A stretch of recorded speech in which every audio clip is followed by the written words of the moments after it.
Já vamos recomeçar com muita qualidade, muita categoria, com o nosso painel gerenciado majestosamente pela nossa querida Graça Serbu, um painel sobre privacidade questionada, até onde os dados podem ser usados em tempo de crise.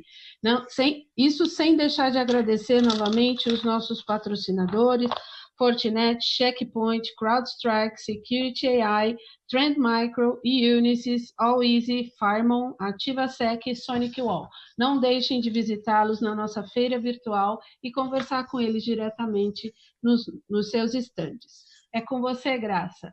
Bom painel. Boa tarde a todos. Obrigada, Cida. Boa tarde.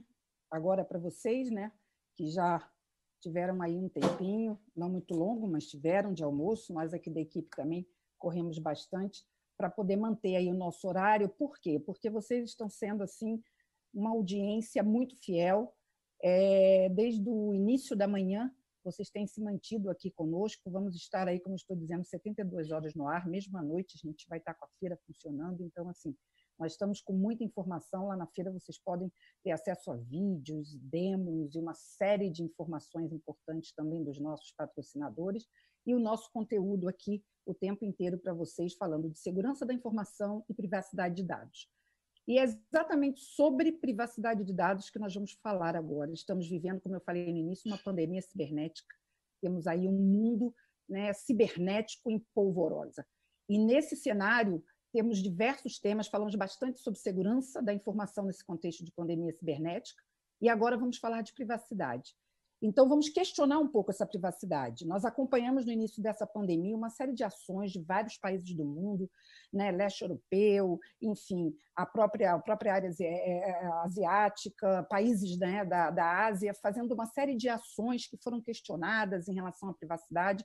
Depois, no Brasil, também vivenciamos uma série de questões. Hoje, nós estamos acompanhando quase todas as empresas trabalhando em home office e questionando também o quanto que isso pode trazer vulnerabilidade do ponto de vista de privacidade de dados. Temos aí as fake news, né, inundando aí o nosso universo e também trazendo essa grande discussão. Então, privacidade está em todos os aspectos e eu acho que é muito importante, nesse momento, aproveitar, diante de desafios e oportunidades, questioná-la. E é isso que nós vamos fazer com um timaço que está presente aqui com a gente, de todo o Brasil. Para vocês terem uma ideia aqui, todos eles vão estar falando com vocês. Eu vou seguir aqui a nossa ordem alfabética.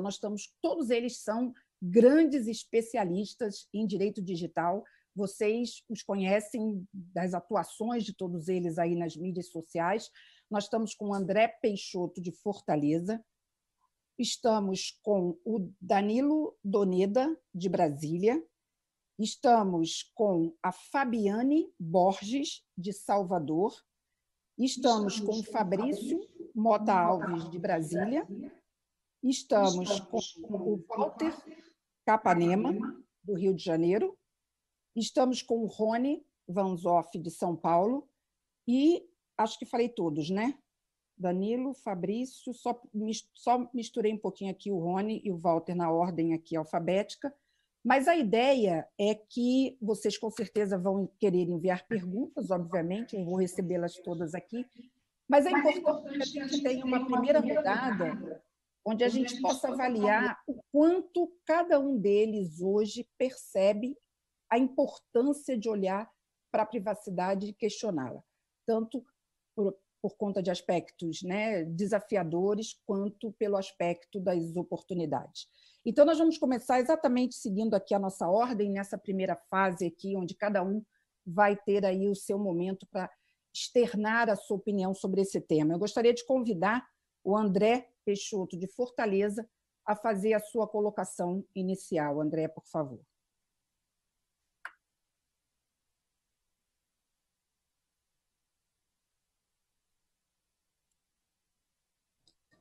Olá, boa tarde. Estão me escutando agora? Agora sim, Estou com o áudio André. ligado. Pronto. Maravilha. Probleminha com a conexão do André. Se estivermos, nós passamos para o Danilo e o André volta. Boa tarde a todos, boa tarde, Graça. É uma honra. Conectou. Voltou? Voltou. Voltou? Vocês me ouvem bem? Me veem? Tá congelando um pouquinho.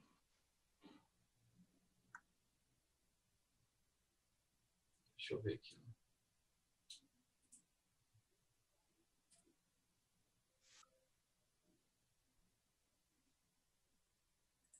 Qualquer coisa, André, Tá. eu chamo o Danilo e daqui a pouquinho você já volta, pode ser? Pode ser. Você me ouve bem agora? Eu acho que está um pouco congelado aqui. Dá uma olhadinha aí na sua conexão. Danilo, vamos para a gente não perder, né? Principalmente Okay. plateia online. Pronto, ótimo. Vou passar para o Danilo. Danilo, daqui a pouco eu volto com você. André, Danilo, por favor. Okay. Suas colocações iniciais sobre Graça. esse tema, tá? Pandemia, no caso, a privacidade questionada, e eu falei bastante sobre pandemia cibernética, me apropriei dessa expressão para poder iniciar aqui o nosso evento. Então, Graça, obrigado pelo convite. Enfim, um panorama muito geral, introdutório sobre privacidade e pandemia. Bom, primeiro, a gente está já aqui no Brasil há um certo tempo, provavelmente mais de ano, na iminência de passarmos a ser regulados por uma legislação geral de proteção de dados, que, independente dela entrar em vigor agora em agosto, ou um pouco mais para frente, coisas que, enfim, estão dependendo do imbróglio inacreditável em relação ao Gage Legis. Enfim, dependendo disso, a ideia da proteção de dados e privacidade já está na pauta antes estava de juristas, depois foi para parlamentares, agora está na pauta de empresários, de técnicos de TI, de gestores de vários níveis, em praticamente qualquer atividade dos setores público e privado. Então, há algo que a gente pode chamar com uma onda de privacidade, uma onda de proteção de dados que passa por todo mundo tomar consciência de algo que é muito claro, na verdade, muito óbvio, que os dados pessoais hoje em dia são valiosos, são fundamentais para várias coisas, são estratégicos, devem ser protegidos, deve também haver meios claros e seguros para quem os utilize, o faça com respeito a garantias mínimas, a autodeterminação e vários vetores. Até para uma questão interna, para proteger as pessoas, até para o Brasil se equiparar a tantos outros países que vão exigir isso de empresas brasileiras, do Estado brasileiro, independente de termos ou não a lei. Então, esse cenário de repente se encontrou e se potencializou um pouco em alguns pontos, aspectos, com a pandemia, que é outro tema que a Graça mencionou no seu introito. A pandemia trouxe uma discussão que inicialmente foi no sentido: dados pessoais podem ser utilizados? E essa resposta, assim, arrisco-me a dizer que foi razoavelmente fácil de ser dada. Não é que eles podem ser usados, eles devem ser usados no combate à pandemia e para toda outra utilização humanitária de interesse público, de interesse coletivo. Agora, a questão é que não existe, nem para essa, nem para qualquer outra finalidade, uma licença absoluta e total para usar dados. Você tem que restringir abusos, você tem que minimizar riscos, e é exatamente isso que a Lei Geral de Proteção de Dados e outras legislações do tipo ajudam o gestor, o empresário a fazer, minimizar os riscos, pensar que os dados são importantes, que qualquer risco reputacional, de responsabilidade civil e sancionatório é relevantíssimo hoje em dia, quando todo mundo tem na ponta da língua vários problemas com privacidade. Então, os dados devem ser utilizados, inclusive. Eu acho que, inclusive, é uma questão a ser pensada que pessoas que não usem dados para tomar decisões sobre a saúde pública devem ser, inclusive, responsabilizados, porque estão confiando em quê? No empirismo que não existe hoje em dia. Agora, a gente vê também alguns países que começaram a utilizar dados de maneira desenfreada, causando até uma certa reação, uma certa preocupação. Em alguns países a gente ouviu falar um termo curioso chamado corona washing, isso é, lavagem pelo corona. Isso é modelos de negócio que eventualmente foram colocados sobre bases menos sólidas do ponto de vista regulatório e que se aproveitaram de uma certa frenesi corrida pelo uso de dados no combate à pandemia para fazer avançar modelos de negócio que eram duvidosos. Estados também, de certa forma, fizeram isso. Então, há de se ter cuidado para não abrir as porteiras de uma forma irrazoável.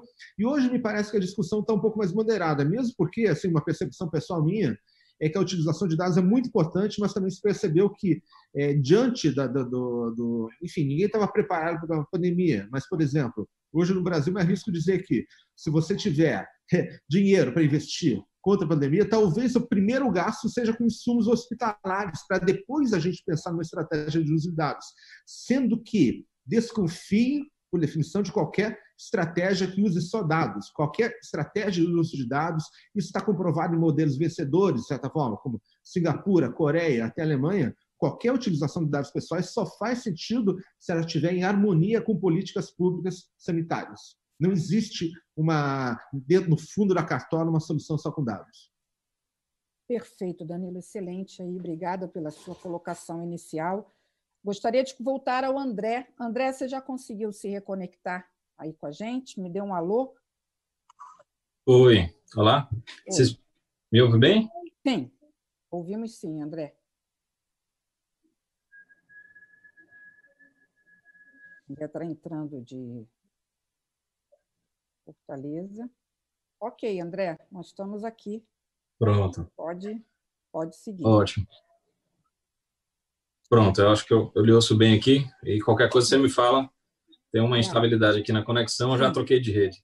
Sim. Bom, a percepção que eu tenho com relação à privacidade é que eu penso que a gente deve utilizar a tecnologia a nosso favor. É uma ferramenta inédita na história da humanidade, né, que a gente possa utilizar das diversas formas, mas não existe um caminho só, né? Como o Danilo falou aqui anteriormente, quando você tem só utilizar os dados pessoais, eu acho que você tem diversas formas criativas de você evitar ao máximo a necessidade de dados pessoais, evitar ao máximo essa necessidade. Mas quando ela for necessária, aproveitar essa oportunidade para dar visibilidade para a segurança da informação, transparência e também passar os valores de proteção, de valorização da privacidade, seja por parte das empresas, seja por parte do Estado.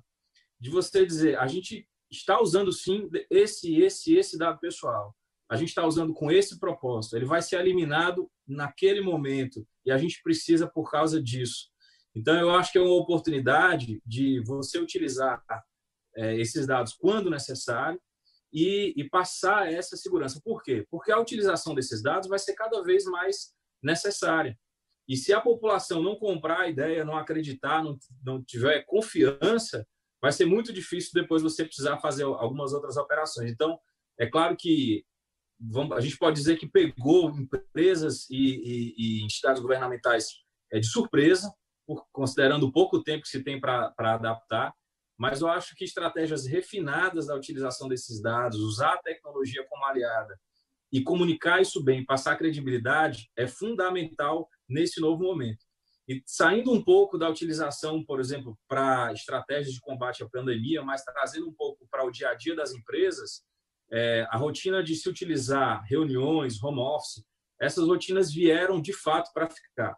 Os contatos presenciais são muito importantes, mas a utilização dessas ferramentas veio como mais um fator, e a gente vai ver depois se isso vai ser um fator menor ou maior. Acredito que para muitas áreas maior ou muito predominante.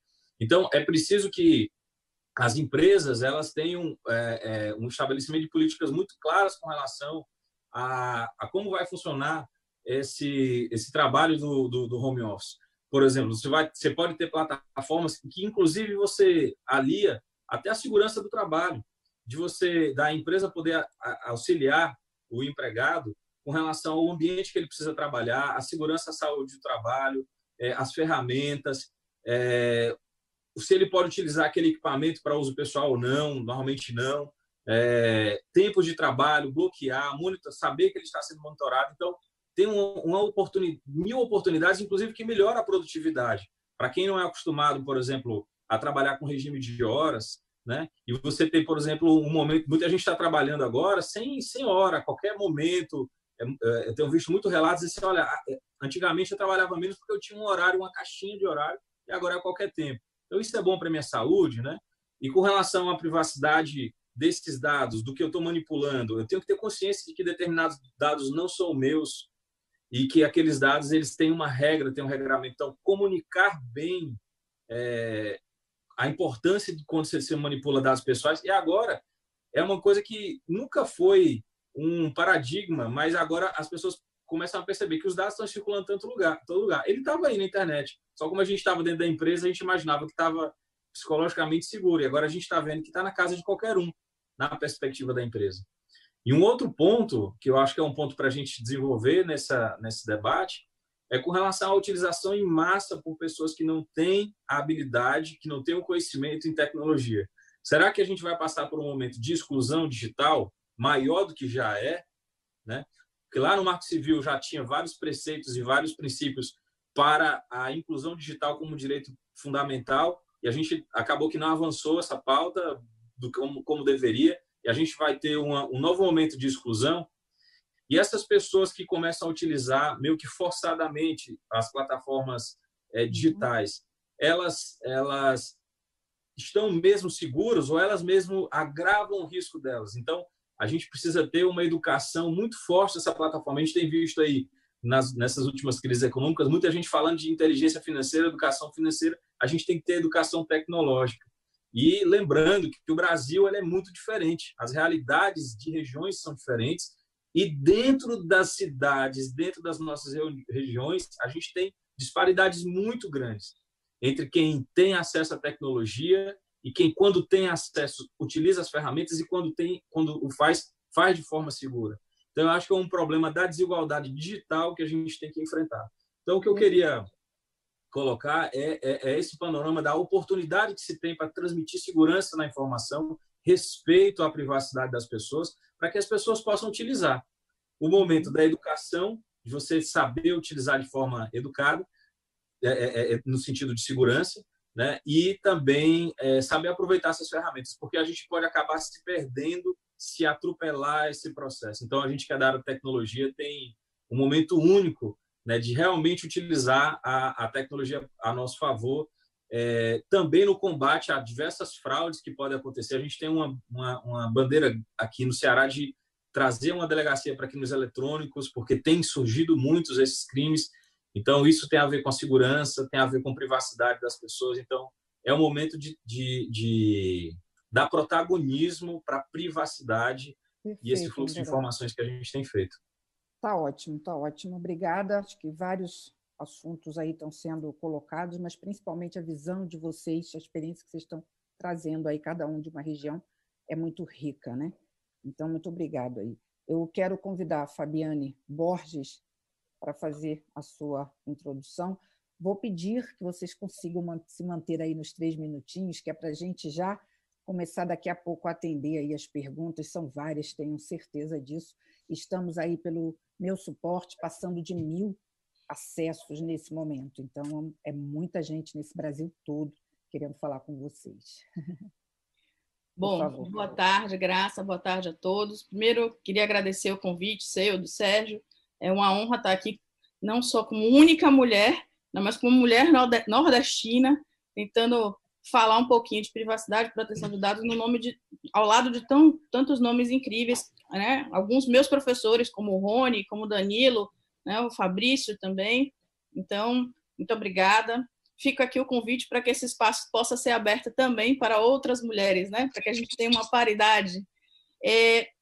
O que eu acho de mais importante destacar, talvez, que tenha me chamado mais atenção nessa pandemia em relação ao tema, tem sido, primeiro, a privacidade ser erigida, ser levada a um grau tão importante, inclusive pelo STF.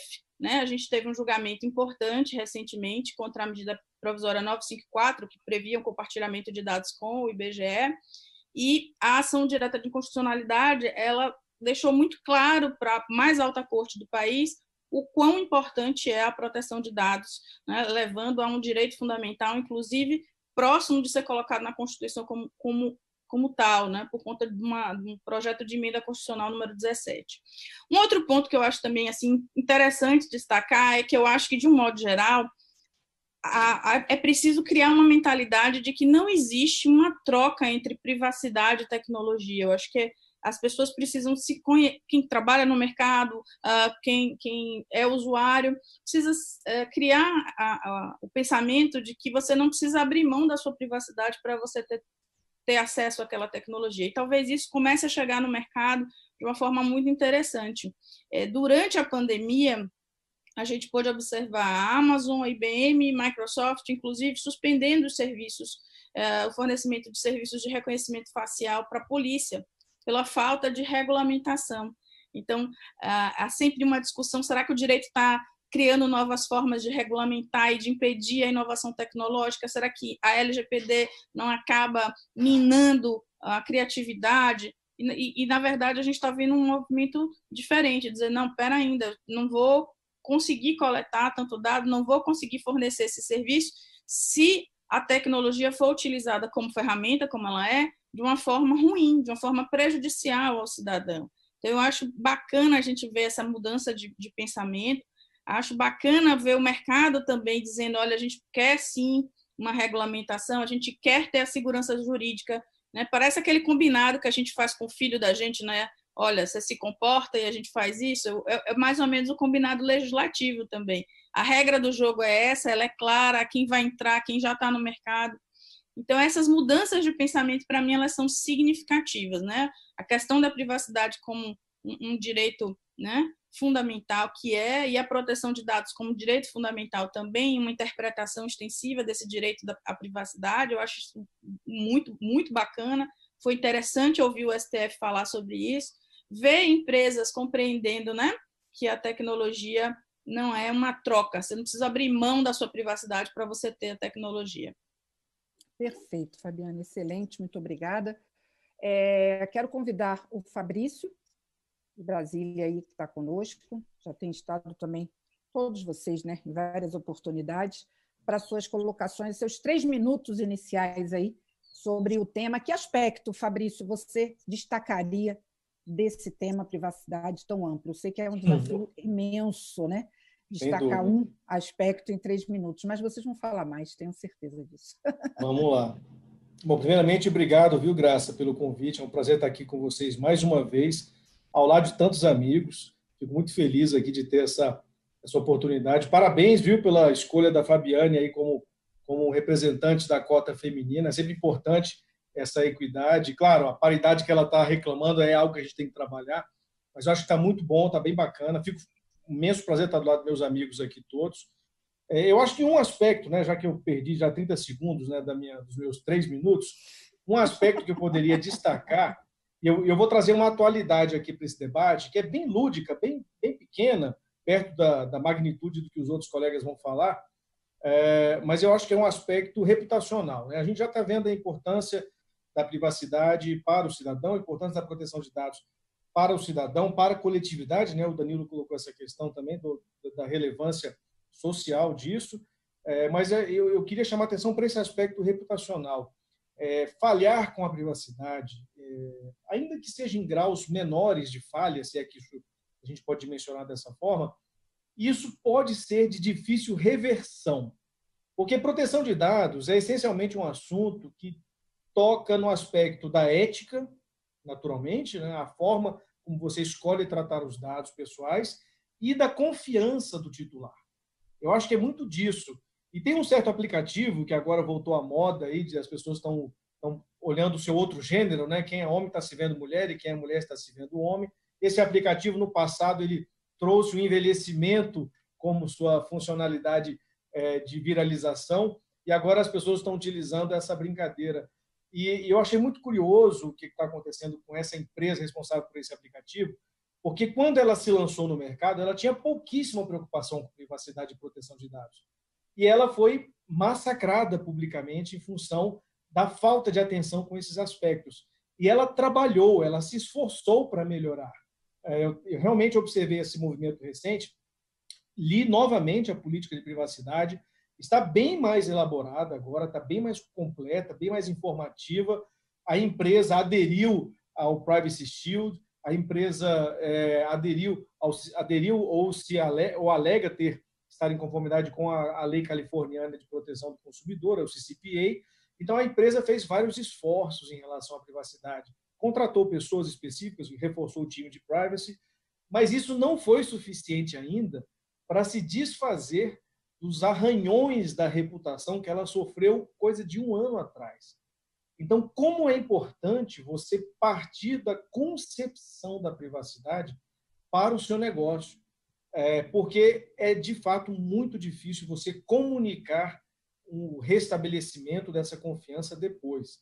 E o consumidor, ele se esforça hoje em dia cada vez mais em entender como os seus dados estão sendo tratados. Então, independente da discussão de prorrogação ou não da LGPD, o foco tem que ser proteção de dados. Esse é o assunto, esse é o tema, esse é o direito que nós temos que buscar prevalecer. E é essa visão que as empresas do setor público devem adotar por padrão. A gente fala tanto em segurança por padrão, agora não, já se tem essa concepção da proteção de dados por padrão, já se tem a concepção da proteção de dados por desenho, por design. Então, isso deve se reverter sempre como um mecanismo a favor dos negócios também. Então, é isso. 3 minutos, acho que deu. Perfeito. Excelente, Fabrício, trazendo mais um aspecto aí, que é a questão reputacional muito importante nesse momento. Rony, sua vez de entrar aqui conosco nesse excelente bate-papo aqui, com seus 3 minutos, onde você vai nos trazer aí um aspecto, ou 2, enfim, que você acha relevante aqui para a nossa discussão, como ponto de atenção aí nessa questão da privacidade. Legal, Graça.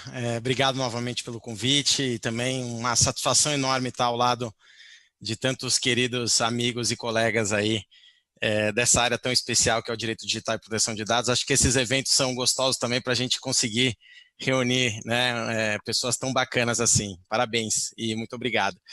Eu acho que para quem estuda esse tema é um momento sublime, né, que nós estamos vivendo, porque se eu fosse responder diretamente a sua questão, eu acho que muito se discute que dado é a moeda da economia digital, né, isso há muito tempo é dito, virou praticamente um slogan, mas agora nesse momento de pandemia, como o Danilo comentou no início, a gente está vendo que o tratamento de dados ele é crucial para a proteção da vida das pessoas. Então, se a gente não tiver um tratamento de dados adequado, as pessoas morrem. Essa que é a grande realidade. Então, nesse momento de crise relacionada à vida das pessoas, eu acho que tem uma clareza enorme para governos, para empresas, que o tratamento de dados é crucial para a proteção da vida das pessoas. Então, esse é o primeiro ponto. E aí eu já entro no meu segundo ponto. Como que a ausência de uma eficácia plena de uma lei como a LGPD e como a ausência de uma autoridade nacional de proteção de dados que serve para regulamentar essa importante lei faz falta. Ou seja, a gente está no epicentro da utilização de dados para políticas públicas visando garantir aí que as pessoas não morram e a gente não tem uma lei que traz mais segurança jurídica, que traz harmonização de conceitos e que traz questões super relevantes justamente para que esses dados sejam tratados de uma forma adequada. É uma clareza aí enorme em relação a esse ponto. Conceitos como anonimização de dados, pseudonimização de dados que estão na lei e que precisam de regulamentação, eles são cruciais para políticas públicas de isolamento, em que a gente precisa garantir aí a efetividade disso, mas a gente não pode interferir em outros direitos e garantias fundamentais. A importante e comentada decisão do STF há pouco, né, acho que o Fabrício até tinha feito um post no LinkedIn, uma medida provisória de 5 artigos que visa dados estatísticos para o órgão oficial no Brasil que faz estatística, que é o IBGE, pelo fato de ter sido mal redigida, 5 artigos, foi objeto de 5 ações diretas de inconstitucionalidade e centenas de propostas de emenda no parlamento. E o que aconteceu com ela? Ela simplesmente foi anulada pelo STF. Né? E por quê? Porque se a gente tivesse aí efetivamente a lei em vigor e uma autoridade regulamentando a lei, provavelmente as orientações seriam outras para que medidas provisórias como essa, entre outras medidas, seja do governo, seja eventualmente da iniciativa privada, não fosse fadada a este insucesso. Então, eu acho que um ponto que é muito claro em relação a tudo o que vem acontecendo, primeiro é a importância da lei e a importância da autoridade para regulamentá-la, e o segundo ponto é o efeito cultural que nós temos sobre esse debate atualmente. Todo mundo está muito ciente da importância desse debate atualmente e todo mundo já tem um novo nível de conhecimento sobre o assunto para que a gente possa discutir num nível de maturidade, aí, quem sabe, num futuro próximo à União Europeia, para que a gente tenha aí devidamente estabelecida a lei, e não só a lei, mas a sua autoridade e os respectivos conselheiros, como o Danilo Doneda, representando a Câmara dos Deputados, e o Fabrício, representando o Senado. Perfeito, Rony, muito obrigada. Walter, você finaliza aqui a nossa primeira rodada, fazendo aí as suas considerações iniciais. Bem, boa tarde a todos, boa tarde, Graça, obrigado por esse convite tão gentil. É uma grande alegria poder participar de um evento ao lado de professores tão queridos e que a gente admira tanto. Eu acho interessante a gente poder trazer essa discussão nesse momento, afinal de contas, o Brasil está descobrindo a proteção de dados. Ele está valorizando ou revalorizando, se é que existe essa palavra, conceitos como a intimidade e a privacidade, especialmente nesse momento que nós estamos vivendo, pegando aqui um gancho na expressão que você trouxe, Graça, de pandemia de dados. E é fundamental que nós temos uma LGPD vigente, atuante nesse exato momento, porque nós estamos vivendo agora uma corrida do ouro de empresas de má-fé para a coleta e transferência de dados dos usuários, dos titulares, dos consumidores. Eu vejo que nós estamos vivendo num grande momento de farra de compartilhamento, seja por algumas empresas públicas que não têm a função de dar consulta de dados pessoais, ela realizando esse serviço, seja aplicativos que têm acesso a dados de alunos, como foi divulgado recentemente pelo Intercept, pegando dados pessoais desses alunos e fazendo sabe-se lá o quê.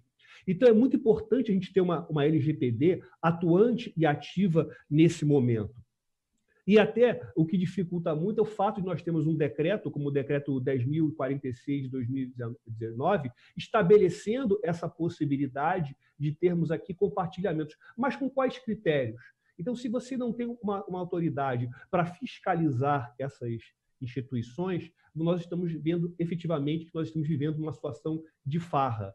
E mais ainda, se nós temos uma LGPD que ela está submetida a uma vacatio legis, a razão dessa vacatio legis é para que as empresas, as instituições, os órgãos públicos, eles possam conhecer essa norma e se adequar a ela.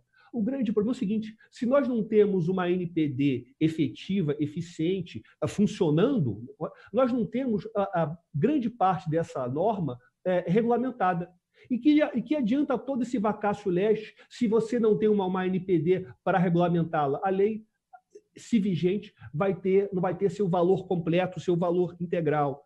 E é interessante mencionar que, por causa dessa nossa preocupação com a proteção de dados, nós passamos a rever com os outros olhos os termos de uso, os termos do aplicativo, como esse aplicativo que o Fabrício mencionou, eu utilizei, e eu até fico bem de barba, Graça, até num próximo evento eu posso trabalhar assim, mas o que é importante mencionar é o seguinte: esse aplicativo ele tem, em seus termos de uso, os mesmos problemas do aplicativo do Instagram, do Facebook e de todos os outros. E se formos analisá-los sobre a legislação brasileira, a quantidade de cláusulas que vamos encontrar nulas não tem limite. E só a última coisa, algumas instituições reclamaram da LGPD, dizendo que ela dificultaria o combate do fake news. Ao contrário, é um absurdo falar isso. A LGPD seria um instrumento importantíssimo para isso, especialmente quando a fake news for praticada de uma forma personalizada, com base em dados pessoais do usuário e do eleitor.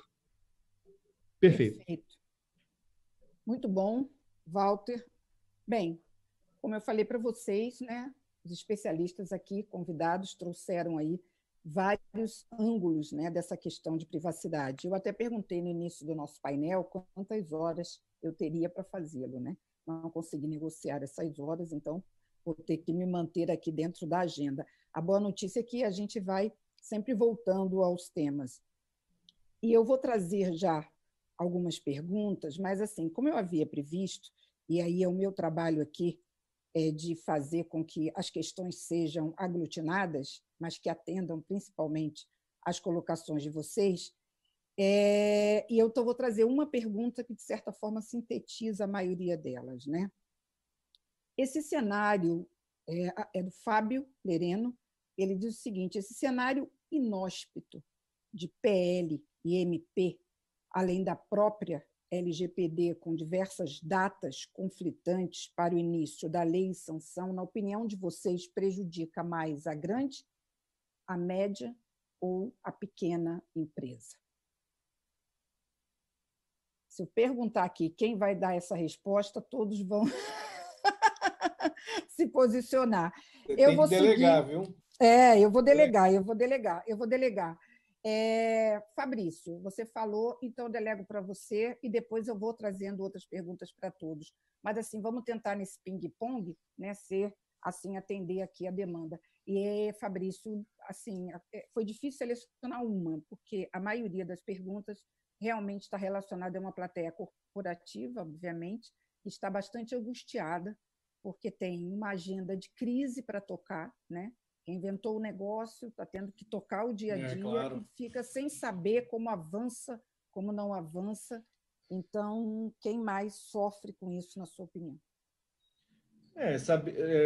Tem uma percepção de quão impactadas são as empresas em função dessa discussão, que eu acho um absurdo, até minha opinião pessoal, eu acho isso uma falta de comprometimento do Estado brasileiro como um todo, né? Estou aqui colocando o Poder Executivo e Legislativo dentro do mesmo balaio. Eu acho isso um absurdo.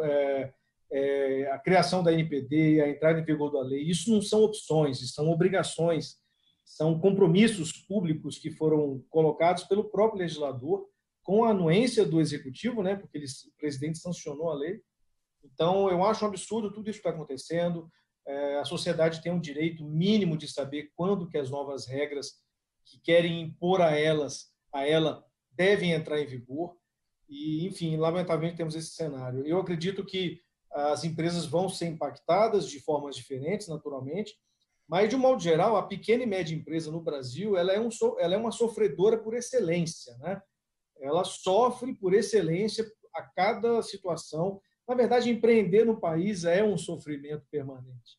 Então, você transmuta isso para uma realidade de maiores desafios, que são aqueles que estão começando, dando os primeiros passos, e você observa os números também, as estatísticas, quantos negócios a pandemia fechou. Eu estou falando como cidadão que consome, sim, também, que almoça, sim, claro, que claro, pede. Você vê os negócios fechando. Eu acredito que as empresas de menor porte elas têm um impacto muito maior em relação a isso. Eu não tenho dúvida desse aspecto. Claro, não tenho dados também, é uma, sim, percepção pessoal. Percepção, né? Mas eu acredito que elas serão muito impactadas em razão a isso. Mas existe um outro lado também. Eu não acredito que, entrando a lei em vigor e a autoridade vindo a ser constituída, também não acho que elas estarão entre as primeiras a serem fiscalizadas e investigadas.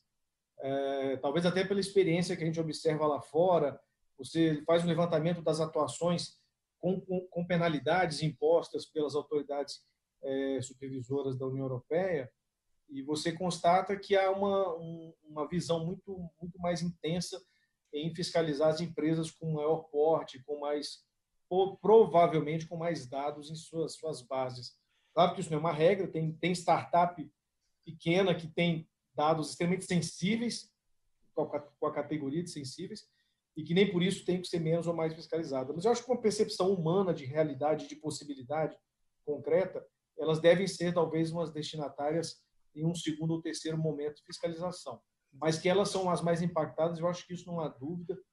De um modo geral, elas estão sendo impactadas não só pela discussão da entrada em vigor da lei, como pela pandemia e todas as dificuldades que o país está passando agora, de modo geral. Então, acho pegar um gancho rápido aqui, claro, graças do Fabrício, bem rapidamente, né? Eu acho que esse último ponto que ele comentou é muito relevante.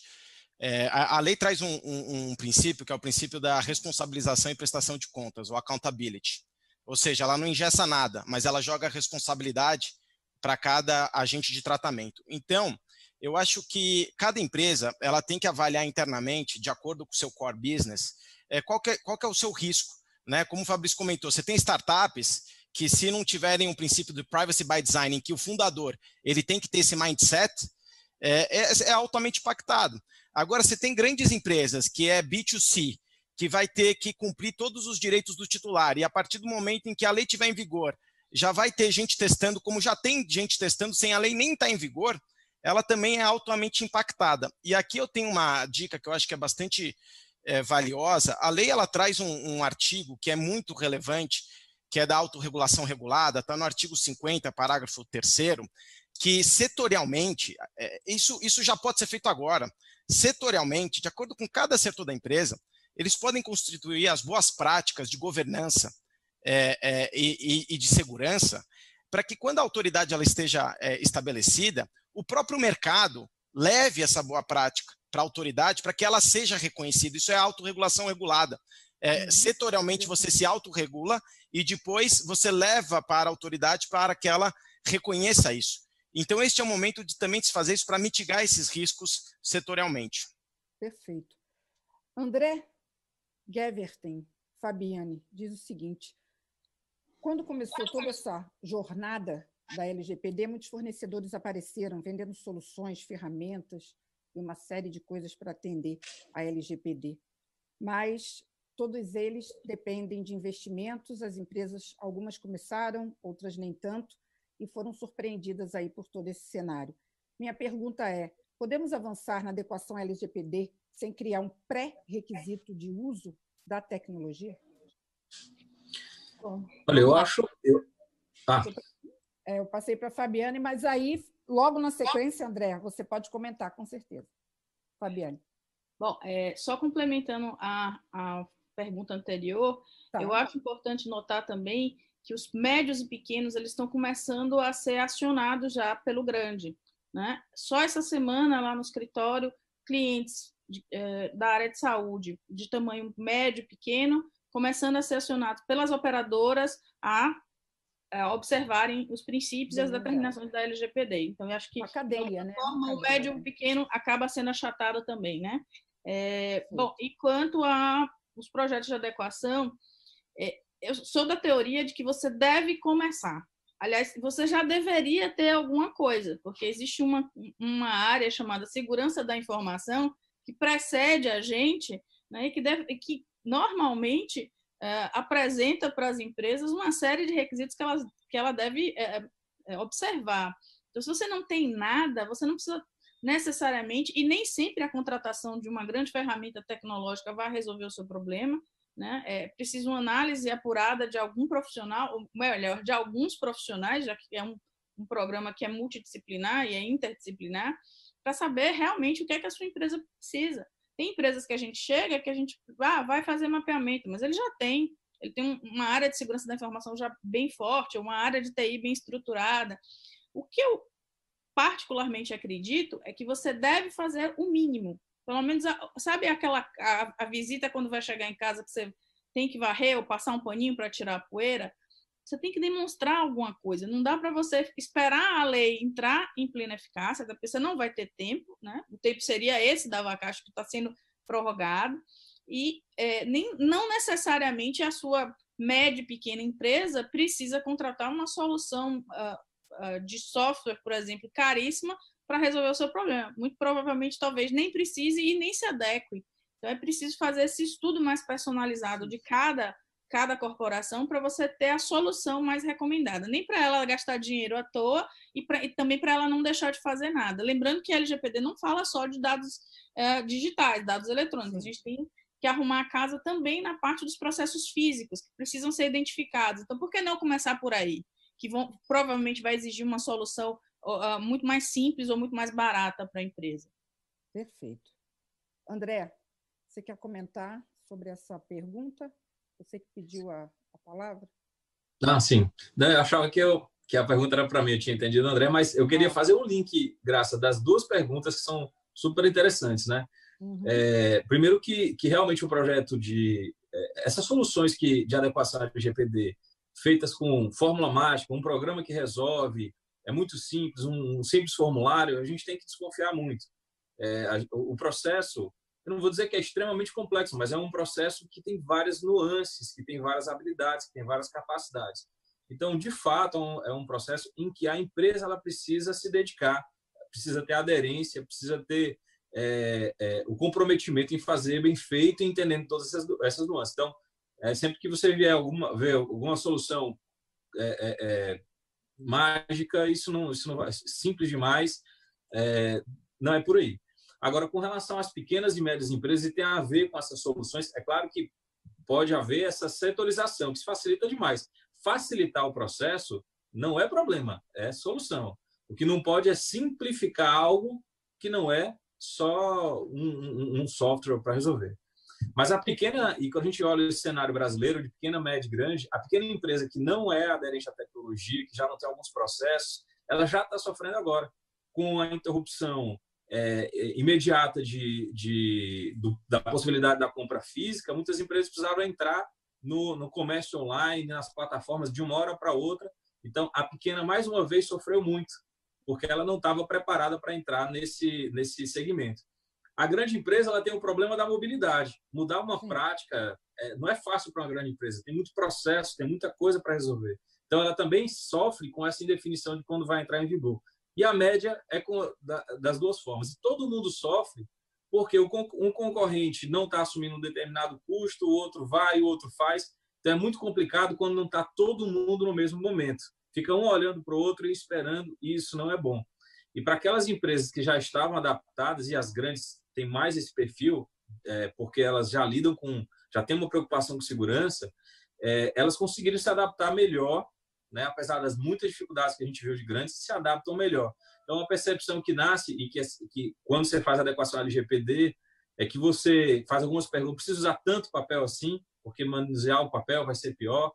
Será que eu não posso usar um processo mais enxuto, mais simples, mais inovador? Então, é oportunidade aí. E eu acho que todo mundo sofre, mas a pequena e a média sofrem mais. Ok. Pessoal, olha, não tem jeito, né? O nosso tempo, ele é o grande senhor aqui. A Cida já está aqui me mandando as mensagens. Eu quero trazer uma última pergunta. Os dois, tanto o Danilo quanto o Walter, que não tiveram oportunidade de falar nessa rodada de perguntas, eu vou direcionar essa pergunta e com isso, então, a gente vai concluir, mas não o tema, né? Vocês sabem que teremos outros painéis sobre esse assunto. Amanhã, o dia inteiro, teremos também mesas redondas sobre esse tema, que é bastante vasto. O Birajara Nascimento dos Santos, Danilo e Walter, mandou a seguinte pergunta: temos visto que todos nós estamos sendo atordoados por mensagens, ligações e outros meios de mensagem. Tudo isso devido aos nossos dados serem vendidos e vazados aí por empresas. Agora, a minha pergunta: quando os dados são vazados por empresas privadas, multas e penalidades já estão sendo até aplicadas antes da LGPD. E quando esses dados são vazados por órgãos e empresas públicas? Não temos visto o mesmo tratamento. Como é que a gente vai ficar nessa questão, já que empresas públicas lidam com uma quantidade absurda de dados pessoais? Danilo. Bom, Graça, primeiro, a Lei Geral de Proteção de Dados é geral justamente porque ela se aplica, ou pelo menos deveria ser aplicada, indistintamente, dependendo de quem trata os dados. Se é setor público, se é privado, se é uma farmácia, uma madeireira ou um hospital. Porque a ideia é proteger o cidadão de uma forma necessária, digna, seja quem for a ter seus dados. Dito isso, a realidade de cada setor é diferenciada até no nível da própria LGPD. A nossa lei tem um pequeno capítulo, uma seção específica para o setor público e um receio, assim, para ser eufemista, o meu eufemismo de receio. Mas o receio que eu tenho é de que a parte problema aí de conexão do Danilo. Danilo, não tem tempo para o Danilo voltar, senão eu Nós ficamos então, agora no suspense. O que será que o Danilo ia falar, no receio? Mas, Walter, acho que você pode ir comentando enquanto o Danilo se reconecta aí. Posso. Eu só ia dizer siga o relator, mas como ele não terminou, então eu não posso saber o que ele falou. Jamais saberemos.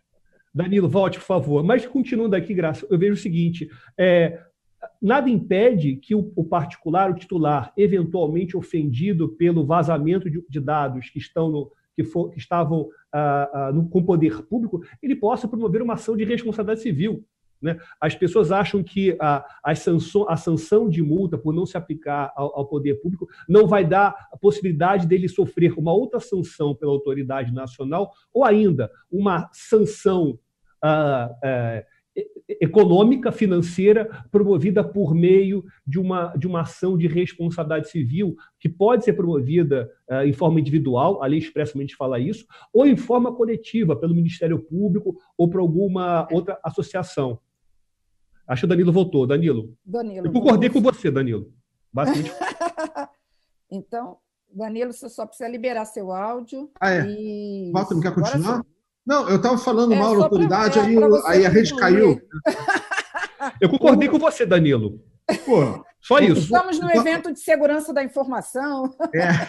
Então, vou continuar a dobradinha com o Walter aí. Vamos ver. Se ele achar ruim, ele fala não com a cabeça. Mas eu estava falando que a LGPD ela ficou um pouco anêmica em alguns pontos em referência ao setor público, compartilhamento com entes privados, por exemplo, e a NPD, dentro da administração pública direta, dentro da Presidência da República, que causa alguma suspeita, um receio de que ela não tenha a necessária independência, autonomia para, por exemplo, a gente está, em um tema que vocês devem tratar o tempo todo, na iminência de, quem sabe, passar o controle de algumas empresas federais de processamento de dados para o controle privado.